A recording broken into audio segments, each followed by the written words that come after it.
আসসালামু আলাইকুম প্রিয় দর্শক। আমরা কয়েকদিন আগে নাসিরুদ্দিন পাটোয়ারি এনসিপি নেতাকে সেনাবাহিনী নিয়ে কটূক্তিমূলক বক্তব্য দিতে দেখেছি। যেটার উত্তরে সেনাপ্রধান বলেছেন যে, তারা সন্তানের বয়সী বড় হলে ভুল বুঝতে পারবে এবং লজ্জিত হবে। তিনি তার সম্পর্কে যেটা বলা হয়েছে, বাংলাদেশ সেনাবাহিনী ইস্যু নিয়ে নানা কটূক্তির জবাবে সেনাপ্রধান জেনারেল ওয়াকারুজ্জামান বলেছেন যে, এইসব মন্তব্য অখুশি হওয়ার কিছু নেই।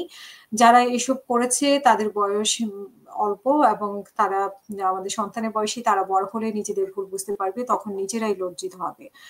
আজকে অফিসার্স অ্যাড্রেস অনুষ্ঠানে সেনাপ্রধানের উদ্দেশ্যে সেনা সদস্যদের উদ্দেশ্যে দেওয়া বক্তব্যে তিনি এ কথা বলেন। এবং তিনি আরো বলেন যে, এখন নির্বাচনের দিকে যাচ্ছে দেশ। অবাধ, সুষ্ঠু ও নিরপেক্ষ নির্বাচন অনুষ্ঠানে সরকারকে সহযোগিতা করার জন্য সেনাবাহিনী সব ধরনের প্রস্তুতি নিয়েছে।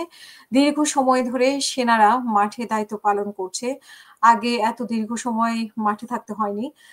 তাই সবার সঙ্গে ভালো সম্পর্ক বজায় রাখতে হবে। দূরত্ব থাকলে তা দূরত্ব দূর করতে হবে। তিনি আরো বলেন যে, দেশের মানুষ এখন সেনা সদস্যদের দিকে তাকিয়ে আছে।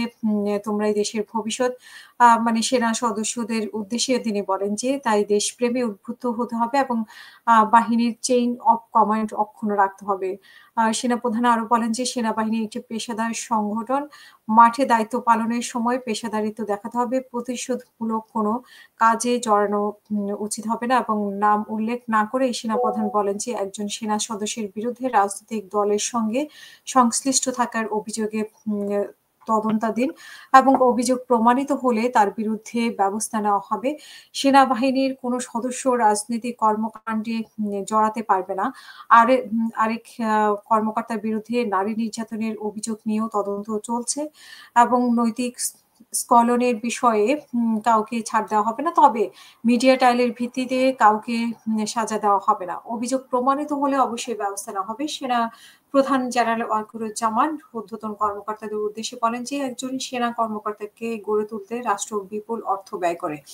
তাই কেউ যাতে অপরাধে জড়াতে না পারে সে বিষয়ে আগেভাগেই খেয়াল রাখতে হবে। অপরাধে জড়িয়ে পড়ার পর তাকে বাড়ি পাঠিয়ে দিলে সেটি রাষ্ট্রের অর্থের অপচয় ছাড়া আর কিছুই নয়। তো প্রিয় দর্শক, আপনারা কমেন্টের মাধ্যমে আপনাদের মতামত জানাবেন। আল্লাহ হাফেজ। আসসালামু আলাইকুম।